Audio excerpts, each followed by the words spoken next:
minasyaitonirrajim. Bismillahirrahmanirrahim.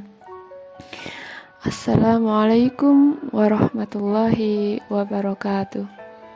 Innal hamdalillah nahmaduhu wa nastaghfiruhu wa na'udzu billahi min syururi anfusina wa min sayyiati a'malina.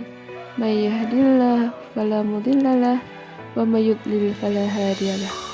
Asyhadu an la ilaha illallah wahdahu la syarikalah wa asyhadu anna Muhammadan abduhu wa rasuluh la nabiyya ba'dah.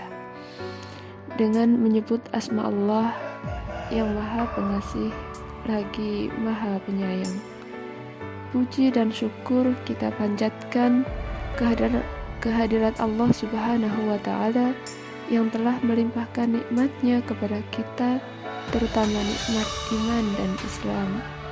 Sholawat dan salam semoga senantiasa tercurah atas diri Nabiullah Muhammad Sallallahu Alaihi Wasallam, kepada keluarga, sahabat, dan para penerus perjuangannya hingga akhir zaman.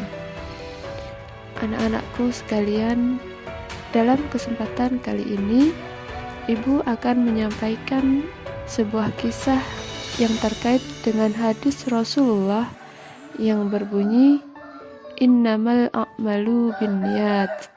Sesungguhnya setiap perbuatan itu tergantung niatnya. Hadis riwayat Bukhari dan Muslim. Dikisahkan pada zaman dahulu ada seorang ulama yang sangat tekun beribadah siang dan malam. Sang ahli ibadah sangat marah sekali jika mendengar atau melihat terjadinya kemungkaran di sekitarnya. Pada suatu hari, si ahli ibadah mendengar bahwa di satu kampung ada sebatang pohon yang dikeramatkan oleh masyarakatnya. Pohon itu dikeramatkan sedemikian rupa agar terkabul segala hajat dan permintaan orang yang memberikan sesajian. Demi mendengar kabar itu, si ahli ibadah bukan main marahnya. Dia segera mengambil kapak dan berniat menebangnya. Di tengah perjalanan, dia bertemu dengan seseorang tua yang sejatinya penyamaran setan yang ingin menghalangi rencana si ahli ibadah. Apa yang akan kamu lakukan dengan kapakmu? Tanya setan. Aku akan menebang pohon yang membuat masyarakat kampung salah jalan, menyimpang dari jalan yang benar. Sebelum kamu menebang pohon itu, hadapi aku dulu. Aku tidak akan membiarkan kamu menebang pohon itu. Aku akan menghalangi langkahmu. Akhirnya, ahli ibadah itu berkelahi hebat dengan orang tua yang sesungguhnya penyamaran dari setan. Si ahli ibadah berhasil mengalahkan orang tua itu sehingga dia mengaku kalah. Baik-baik, aku mengaku kalah, ujar orang tua itu. Bagaimana kalau kita berdamai saja? Apa maksudmu? Tanya si ahli ibadah. Lepaskan aku dulu. Aku akan menjelaskan kerjasamanya, pinta orang tua itu. Tahukah kamu siapa aku sesungguhnya? Lanjut orang tua itu. Aku tidak peduli siapa kamu. Apa peduliku denganmu? Jawab ketus si ahli ibadah. Tahukah kamu sesungguhnya aku adalah setan yang menjaga pohon keramat itu? Ujar setan mengaku berterus terang. Lantas apa urusanmu denganku? Tanya si ahli ibadah. Begini, aku ingin menawarkan kesepakatan kerjasama. Apa? Tanya si ahli ibadah. Apa untungnya bagimu menebang pohon itu?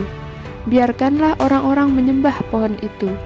Kamu tidak akan dirugikan dengan ibadahmu. Toh, kamu bisa tetap tenang beribadah tanpa terusik kan? Bujuk setan. Bahkan, jika kamu membatalkan niatmu, aku berjanji akan memenuhi segala permintaanmu. Aku akan mengirimkan kepingan uang emas di bawah bantalmu setiap harinya, ujar setan menawarkan kerjasama. Si ahli ibadah menimbang-nimbang hati dan pikirannya. Memang ada benarnya juga. Apa urusanku dengan kemungkaran yang nun jauh di sana? Sedangkan ibadahku tidak akan terganggu sedikit pun. Apalagi dengan tawaran kepingan emas setiap hari cukup untuk membuat si ahli ibadah bisa fokus beribadah tanpa harus capek, lelah memikirkan penghasilan dirinya, apalagi pusing memikirkan orang lain. Akhirnya tawaran kesepakatan dari setan itu pun diterima dan disepakati oleh si ahli ibadah. Dia membatalkan rencananya menebang pohon itu. Si ahli ibadah melupakan niatnya untuk beramar ma'ruf nahi mungkar. Si ahli ibadah pulang membawa kapaknya. Setan telah berhasil memperdayanya. Keesokan harinya, memang benar, setelah dia bangun tidur, si ahli ibadah mendapati ada sekeping uang emas di bawah bantalnya. Bukan main girangnya dia. Tanpa harus bersusah payah mencari nafkah, dia bisa hidup berkecukupan. Hal itu berlangsung berbulan-bulan. Sampai pada suatu hari, si ahli ibadah marah, sebab setan sudah tidak lagi menyetorkan kepingan emas lagi. Sudah lama si ahli ibadah menunggu-nunggu, namun tak kunjung tiba. Kali keduanya, si ahli ibadah geram dan segera mengambil kapak untuk menebang kembali pohon yang dilindungi oleh setan itu. Dia berharap bisa menjadi ancaman agar setan takut dan kembali mengirimkan kepingan uang emas. Singkat cerita, si ahli ibadah kembali bertemu dan beradu otot dengan setan yang menyamar sebagai orang tua penjaga pohon. Namun, apa yang terjadi? Bukannya setan yang terkalahkan, namun sebaliknya, si ahli ibadah dibuat tak berdaya dengan mudah dikalahkan oleh setan. Si ahli ibadah meronta-ronta minta lepaskan dari belenggu setan. Setan melepaskan dan mengusir si ahli ibadah untuk mendekati pohon yang akan dia tebang. Sebelum pergi, si ahli ibadah bertanya pada setan, "Dulu aku tak terkalahkan, tapi mengapa sekarang aku dengan mudah kamu kalahkan?" "Wahai setan," tanya si ahli ibadah, "dulu kamu berbuat amar ma'ruf atas landasan niat ikhlas karena Allah. Sedangkan sekarang kamu melakukannya disebabkan marah. Aku tidak lagi mengirimkan kepingan uang emas kepadamu," ujar setan menjawab.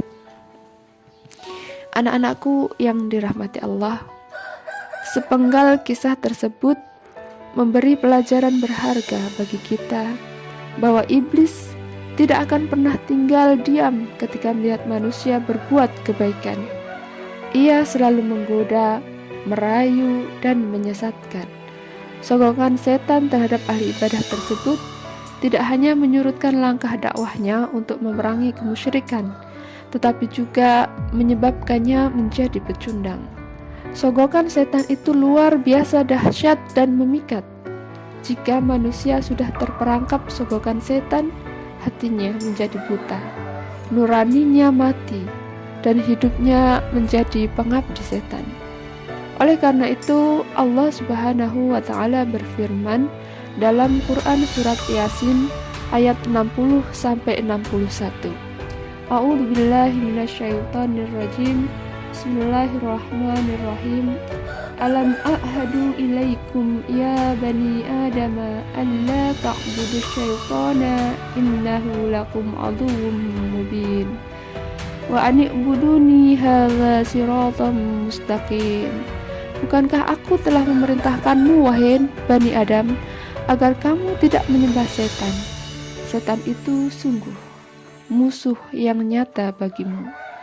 Dan hendaklah kamu beribadah kepadaku. Inilah jalan yang lurus. Setan selalu menggoda manusia dari segala penjuru, depan, belakang, atas, bawah, kiri, kanan. Cara untuk membentengi diri dari sogokan setan yang selalu membisikkan kejahatan dalam diri manusia adalah meluruskan niat ikhlas semata-mata karena Allah. karena segala perbuatan itu sangat ditentukan oleh niatnya. Hadis riwayat Bukhari dan Muslim. Ingatlah bahwa proyek besar setan adalah menyesatkan manusia, kecuali segelintir hamba Allah yang mukhlis.